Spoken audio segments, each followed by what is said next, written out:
আপনার জীবনে কি কখনো এমন কেউ এসেছে যাকে আপনি চিনতেন অথচ চিনতেন না, যাকে ভালোবাসতেন অথচ বলতেই পারেননি, আর যে মানুষটা আজও আপনার ঘুম ভাঙায় কিন্তু আপনি জানেনই না সে আদৌ জীবিত ছিল নাকি মৃত?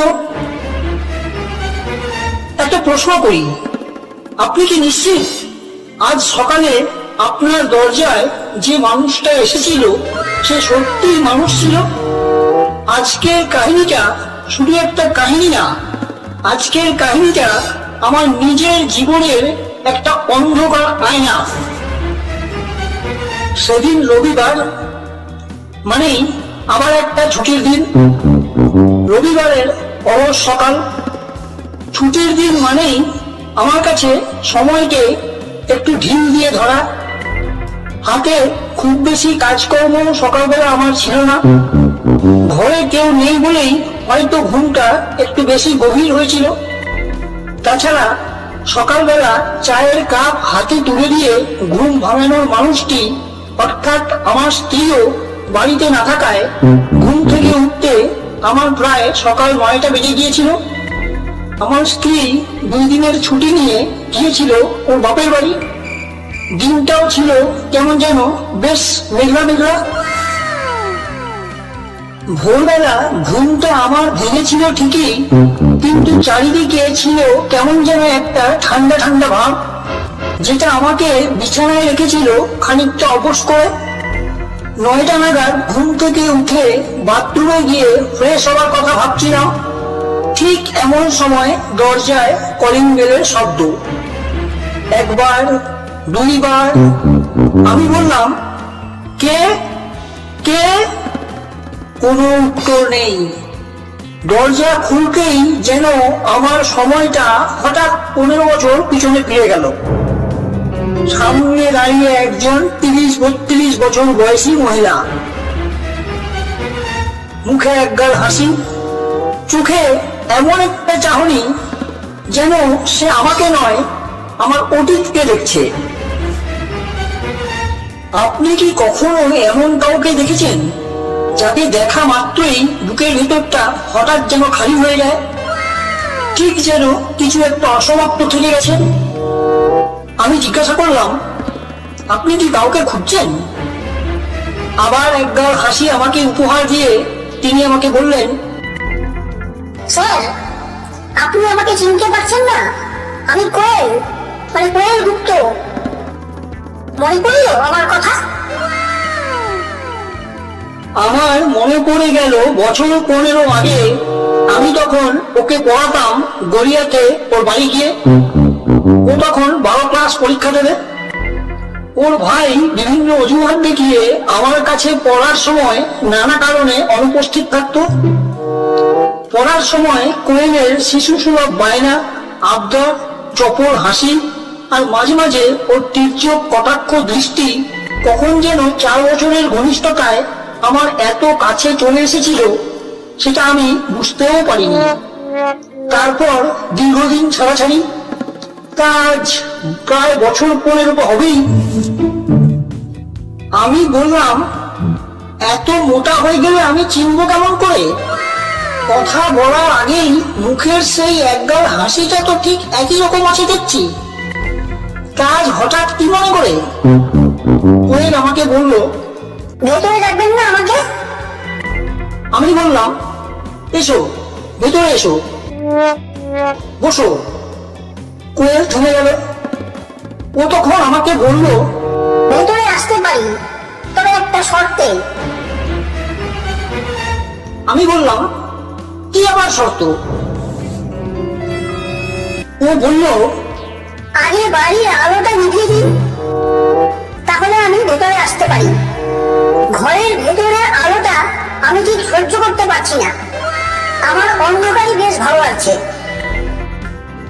মেঘলা আকাশ বলে আমি আলোটা জ্বালিয়ে রেখেছিলাম।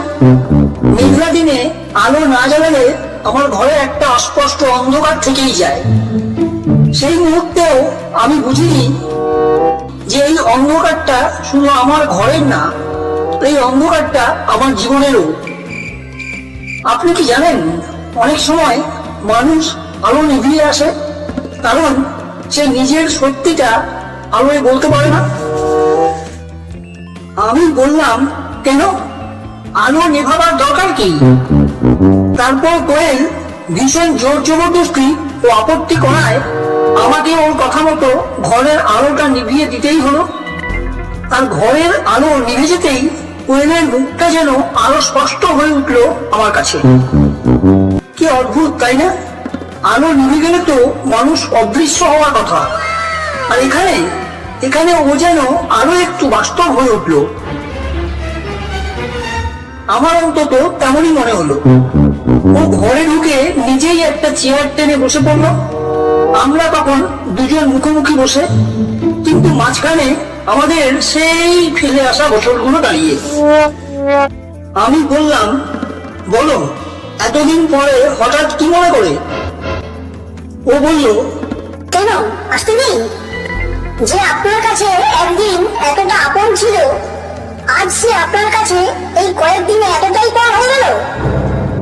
আমি বললাম, না, ঠিক তা নয়, তবে আমি তো এখন বিবাহিত, আর শুধু বিবাহিতই নয়, আমার কর্মজীবন আর বিবাহিত জীবন নিয়ে তো আমি আজ ভীষণ সুখী। কোয়েল বলল, আপনি বদলাননি। আমাকে ধাক্কা মেরে কথা বলতে আজও আপনার ভালো লাগে। আর তাছাড়া বিবাহিত তো আমিও। বছর 8 হলো আমার বিয়ে হয়েছে। আমাদের 5 বছর বয়সী এক কন্যা সন্তানও আছে। আমি দৃষ্টি নামিয়ে বললাম, কিছু মানুষ কোনোদিনও বদলায় না, কিন্তু পরিস্থিতি বদলে যায়। এই কথা বলে আমি চুপ করে গেলাম। কোয়েল বলল, আপনি তো এখনো আমাকে অনেক কথাই বলেননি। আমি বললাম, তুমি তো জানোই আমি বরাবরই দেরি করে বুঝি আর দেরি করে বলি। কোয়েল বলল, আমি ভেবেছিলাম আমাকে দেখলে হয়তো আপনি আমাকে অন্য কিছু বলবেন। আমি জানি আপনি আপনার বিবাহিত জীবন নিয়ে খুব সুখী, কিন্তু আমি জীবনে আর সুখী হতে পারলাম কোথায়? সুখী পুরুষ মানুষের চোখ দেখলেই বোঝা যায় তারা সুখী, কিন্তু আমার ভাগ্যে তো ভগবান সুখ লিখতেই বোধহয় ভুলে গেছেন। বিয়ের পর 2 দণ্ড শান্তি করে কোনোদিন ঘুমাতেও পারলাম না। আমার কথা বলার মতো বিশেষ কিছু ছিল না, তাই আমি ওর মুখের দিকেই হাঁ করে চেয়ে রইলাম। ও আবার বলতে শুরু করলো, আমি খুব ভালো করেই জানতাম আপনি আমাকে পাগলের মতো ভালোবাসতেন, তাই আমার উপর আপনার একটা দুর্বলতাও ছিল। তবু মুখে আপনি আমাকে কখনো ভালোবাসার ব্যাপারে কিছুই বলেননি। কেন বলেননি শুনি? এই একটা ব্যাপারে না ছেলেরা খুবই ভীরু আর কাপুরুষ হয়, জানেন তো। ওরা ভালোবাসতে পারে, কিন্তু ওরা কাছের মানুষটাকে মুখে কিছু বলতে সংকোচ বোধ করে সব সময়। মুখে মুখে আপনার এত লজ্জাটা কিসের শুনি? আমার মুখ থেকে একটা বোকার মতো অর্থহীন হাসি বের হয়ে এলো, আর সেটা আমি বেশ ভালো করেই বুঝতে পারলাম। এই হাসিটা আমাকে ওর সামনে বেশ অস্বস্তিতেই ফেলে দিল।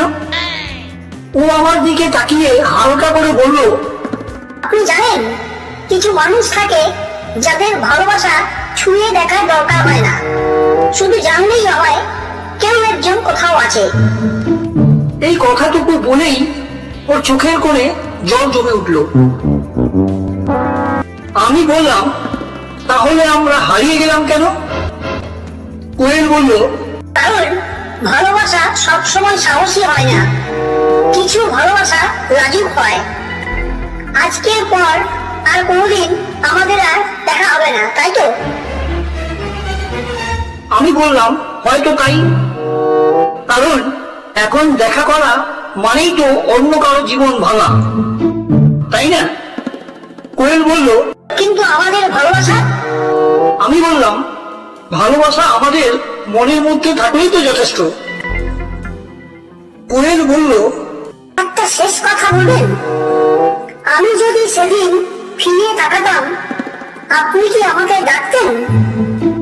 আমি চোখ বন্ধ করে বললাম, আমি আজও ডাকছি তোমাকে, কিন্তু তুমি আর তো ফিরতে পারো না।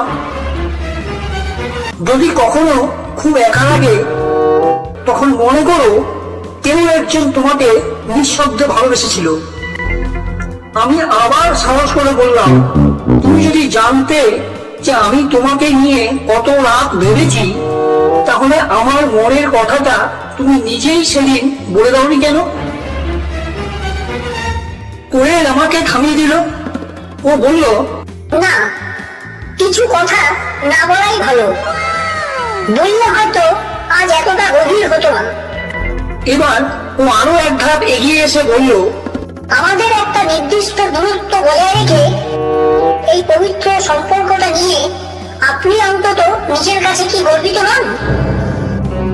আমি বললাম, কি জানি, হবে হয়তো। ও বলল, জানেন তো, আমি যাকে সম্পত্তি ও প্রাচুর্যের মোহে ভালোবেসে বিয়ে করেছিলাম, সেই মানুষটাকে পরবর্তীকালে দেখলাম তিনি মোটেও সুবিধার মানুষ ছিলেন না। জানেন তো, ওকে বিয়ে করে জীবনে আমি খুব ঠকে গেলাম।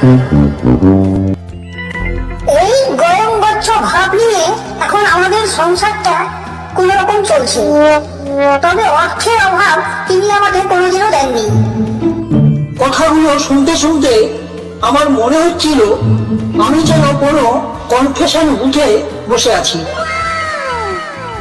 আমি ভেবেছিলাম আপনি হয়তো বলবেন, থামো, যেও না, কিন্তু আপনি বলেননি। কোয়েল বলল। আমি বললাম, আমি প্রতিদিনই ঠিক এই কথাগুলোই বলেছি, কিন্তু শব্দ ছাড়া। কিছু ভালোবাসা থামে না, শুধু চুপ করে যায়। আপনি কি জানেন, অনেক মানুষ সংসারের মধ্যে থেকেও ভয়ঙ্কর ভাবে একা হয়ে যায়? ও আমাকে প্রশ্ন করলো। আমার চোখের না বলা কথাগুলো তুমি তো সেদিন অনুভব করতে পেরেছিলে, তখন তুমি আমাকে তার আভাস দাওনি কেন? আমি ওকে জিজ্ঞাসা করলাম। আমার কথার উত্তরে ও বলল, আমি তখন অন্য আরেকজনের প্রেমে হাবুডুবু খাচ্ছিলাম। ওর মিথ্যে ভালোবাসা আমাকে সেদিন একরকম অন্ধ করে রেখেছিল। কই, আপনি তো সেদিন আমার ঘুম ভাঙাতে পারেননি। আর তাই আমার মনে হয় কোনোদিনই আপনি আমার ঘুম ভাঙাতে পারবেন না, সেদিন যখন আপনি আমার ঘুম ভাঙাতে পারেননি। তারপর বেশ কিছুক্ষণ নীরবতা। হঠাৎ ওই আবার নীরবতা ভঙ্গ করে বলল, বাদ দিন সেসব কথা। আজকে আমি আপনার কাছে যেই জন্য এসেছি, এবার সেইটাই বলি। আপনার জন্য আজ একটা বিশেষ সারপ্রাইজ আছে। বিকেল 5টার মধ্যে চন্দননগর গঙ্গার ধারে আমি আপনার জন্য অপেক্ষা করব। আমার 5 বছরের একমাত্র মেয়েকে আজ সকালে এসএসকেএম হসপিটালে ভর্তি করতে হলো, তবু আমি আপনার জন্য আজ ওইখানেই অপেক্ষা করব। এই কথাগুলো বলেই ও উঠে দাঁড়ালো। আমি বললাম, কেন? চন্দননগর গঙ্গার ঘাটে আমাকে আজ যেতে হবে কেন? তোমার যা বলা আছে আমাকে এইখানেই বলো না। কোয়েল বলল, না, এখানে ব্যাপারটা বলা যাবে না। চন্দননগর গঙ্গার ধারে গেলে আপনাকে আমি পুরো ব্যাপারটা বোঝাতে পারবো। এখন আর আমার পক্ষে এর বেশি দাঁড়িয়ে কথা বলা সম্ভব নয়। আমি আসছি এখন, দরজাটা এবার আপনি বন্ধ করে দিন। তবে চন্দননগরে গঙ্গার ধারে বিকেল 5টার মধ্যে আসতে কিন্তু ভুলবেন না। আমি বিরক্ত বোধ করে বললাম, ওইখানে আমার উপস্থিত থাকার জন্য প্রয়োজনটা কার, সেটা তো আমাকে অন্তত বলো। কোয়েল আমার কথার উত্তরে বলল, দরকারটা বোধ হয় আপনার। তারপর এক মুহূর্ত পরে আবার বলল, না না, দরকারটা বোধ হয় আমার। তারপর আবার এক মুহূর্ত অপেক্ষা করে গম্ভীরভাবে বলল, না না, দরকারটা বোধ হয় আমাদের দুজনেরই। এখন আমার আর কথা বলার সময় নেই, আমি চললাম। আপনি অবশ্যই আজ বিকেল 5টার মধ্যে চন্দননগর গঙ্গার ধারে আসবেন। আসবেন কিন্তু, আমি আপনার জন্য অপেক্ষা করব, মিস যেন না হয়। এই কথাগুলো বলেই আমার দোতলা বাড়ির সিঁড়ি দিয়ে নেমে একটা বাসে চেপে কয়েক মুহূর্তের মধ্যেই ও উধাও হয়ে গেল। আর আমি বেলকুনিতে দাঁড়িয়ে ওকে বাসে চেপে উধাও হয়ে যেতে দেখে ঘরে ঢুকে দরজা বন্ধ করে দরজার ছিটকারিটা লাগিয়ে দিলাম। আপনি কি জানেন জীবনের সবচেয়ে ভয়ঙ্কর আফসোসটা কি?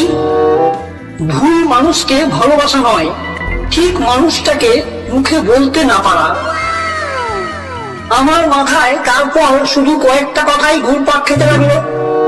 চন্দননগর, বিকেল 5টা, গঙ্গা ঘাট।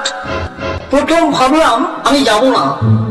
এতদিন পরে আমার ওর কথাগুলোর উপর এতটা গুরুত্ব দেওয়ার মতো আর কি বা থাকতে পারে। তবে শেষ পর্যন্ত কৌতূহল সামলাতে পারলাম না। মানুষ বোধহয় কৌতূহলের কাছেই সবচেয়ে বেশি দুর্বল থাকে। সারাদিন বেশ কয়েকবারই মনে পড়লো ওর কথাগুলো। মন থেকে কোনোভাবেই ওর কথাগুলোকে আলাদা করতে পারলাম না। পৌঁছে গেলাম বাইক নিয়ে। মাত্র 20 মিনিটের পথ চন্দননগর গঙ্গার ঘাটে, বিকেল 4:45টার মধ্যে। চন্দননগর গঙ্গার ধারে পৌঁছে আমি প্রথমে কিছুই বুঝতে পারিনি। শুধু দেখলাম মানুষের ভিড়, চিৎকার, চেঁচামেচি, কান্নাকাটি। একজন বৃদ্ধা কাঁদতে কাঁদতে বলছিল, মেয়েটা বলছিল আজ নাকি কারোর সাথে দেখা করবে। আমার বুকের ভেতরটা কেমন যেন ধরাস করে উঠল। আমি ছুটে গেলাম। গিয়ে দেখি উত্তেজিত জনতার বিশাল ভিড়। রাজনৈতিক নেতারাও পথ অবরোধ করে বিক্ষোভ জানাচ্ছে। শুনলাম পুলিশি নিষ্ক্রিয়তার অভিযোগে সকাল 7টার সময় এক ভদ্রমহিলা এক বেপরোয়া মোটর গাড়ির ধাক্কায় আজ পথের বলি হয়েছেন। তিনি তার 5 বছর বয়সী মেয়েকে নিয়ে রাস্তা ক্রস করতে গিয়ে দুর্ঘটনার শিকার হয়েছেন। বাচ্চা মেয়েটিকে SSKM হসপিটালে ভর্তি করা হয়েছে। শুনলাম ওরও অবস্থা অত্যন্ত সিরিয়াস। আমার বাইকটা একটা দোকানের সামনে পার্কিং করে ভিড় ঠেলে একটা মোটর গাড়ির সামনে গিয়ে দেখলাম সাদা চাদরে ঢাকা অবস্থায় কোয়েল চিরনিদ্রায় শায়িত। আমার তখন ওকে দেখে মনে হলো যেন একটা হালকা হাসির আভা তখনও ওর মুখে লেগে আছে। তবে ঠিক বুঝলাম না ওই হাসিটার মাধ্যমে তখনও ও আমাকে ব্যঙ্গ করছে কিনা। ওর মুখের সেই হালকা হাসিটা দেখে হঠাৎ আমার মনে হলো ও যেন আমাকে বলছে, দেখলে তো, বলার সুযোগটা শেষ পর্যন্ত তুমি তো পেলেই, কিন্তু সময়টা হারিয়ে গেল। আমি গঙ্গার দিকে তাকালাম। জল বয়ে যাচ্ছে নির্লিপ্ত ভাবে, যেন কিছুই হয়নি। ওকে নির্বাক হয়ে পড়ে থাকতে দেখে আমার মনে পড়ে গেল সকালে ওর সেই কথাগুলো। আজও আপনি আমার ঘুম ভাঙাতে পারবেন না, সেদিন যখন আপনি আমার ঘুম ভাঙাতে পারেননি। মনে মনে বললাম, কোয়েল, তুমি তো আজ আমাদের ছেড়ে অনেক দূরে চলে গেছো। হয়তো ঘুমিয়ে পড়েছো। তোমার এই ঘুম ভাঙানো তো আজ আমাদের কারো পক্ষেই সম্ভব নয়। তুমি তো সকালে আমাকে বললে বিয়ের পর 2 দণ্ড কোনোদিন শান্তি করে ঘুমোতে পারোনি। ঘুমাও কোয়েল, ঘুমাও। আজ তুমি যতক্ষণ খুশি ঘুমাও। আজ কেউ তোমাকে বাধা দেবে না, আর আমাকে আজীবন জেগে থাকতে দাও। ও কথাগুলো ভাবতে ভাবতে আমার গা হাত পা যেন ক্রমশ অবশ হয়ে এলো। না বলা ভালোবাসার অপরাধে ও আমাকে দিয়ে গেল আজীবনের জন্য একটা শাস্তি। হয়তো কিছু সম্পর্ক জন্মায় শুধু অপরাধ বোধের জন্য। হয়তো কিছু মানুষ জীবনে আসে শুধু আমাদের ঘুম ভাঙাতে, কিন্তু তবু আমরা জেগে উঠি না। ক্রমেই একটা ল্যাম্প পোস্টে হেলান দিয়ে কখন যেন নিস্তেজ হয়ে বসে পড়লাম। আজও আমি বুঝতে পারিনি সেদিন সকাল 9টার পরে আমার কাছে ঠিক কে এসেছিল, কে আমাকে সেদিন স্মরণ করিয়ে দিয়ে গেল আমার সেই অসম্পূর্ণ প্রেমের হাহাকার। ল্যাম্প পোস্টের নিচে আলোয় বসে থেকে আমার মনে হলো কিছু মানুষ আমাদের জীবনে আসে ভালোবাসা পাওয়ার জন্য নয়, ভালোবাসা শেখানোর জন্য। আজও আমি জানি না সেদিন সকাল 9টার পরে আমার কাছে সত্যিই কি কেউ এসেছিল, নাকি আমার অপরাধ বোধই আমার সামনে মানুষ রূপ নিয়ে দরজায় দাঁড়িয়েছিল। আপনি যদি এই গল্পটা শেষ পর্যন্ত শুনে থাকেন, তার মানে আপনার জীবনেও নিশ্চয়ই একটা না বলা কাহিনী আছে। এই ভিডিওটা লাইক করলে আপনি সেই গল্পটার অস্তিত্ব স্বীকার করছেন, আর লাইক না করলে আপনি নিজের অনুভূতিকেই অস্বীকার করবেন।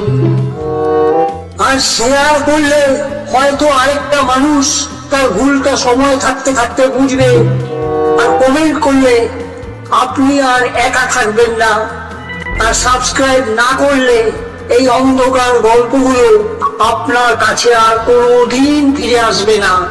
কারণ সব গল্প সবার জন্য হয় না, কিছু গল্প হয় শুধু ভাঙা মানুষের জন্য, আর কিছু গল্প শুধু তাদের জন্য হয় যারা সত্যিটা সহ্য করতে পারে।